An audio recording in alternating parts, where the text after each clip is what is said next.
রিঙ্কু সিংয়ের ভালো খেলার রহস্য কী?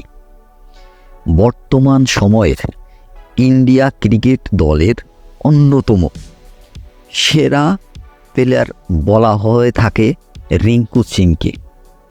গিলের পরেই তার অবস্থান, কেননা রিঙ্কু সিং ধারাবাহিকভাবেই একের পর এক ম্যাচ খেলে একের পর এক নতুন নতুন কীর্তি গড়ে চলছে এই রিঙ্কু সিং।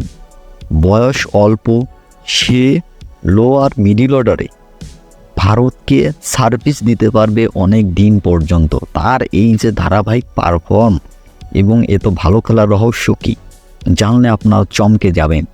কেননা রিঙ্কু সিংয়ের পরিবারে সে সময় রিঙ্কু সিংকে বিভিন্ন খেলাধুলা থেকে চাপ দিত, কিন্তু রিঙ্কু সিং সেখানে খেলাধুলা করতে যেতে পারতো না, কেননা তার সপরিবারের যে খরচ সেটা বহন করতে পারতো না। সে মনে মনে দৃঢ় প্রতিজ্ঞাবদ্ধ ছিল, সে এক সময় ধোনি কিংবা সচিনের মতো এত সুন্দর ধারাবাহিকভাবে এবং এত নাম করা ক্রিকেটার হবে।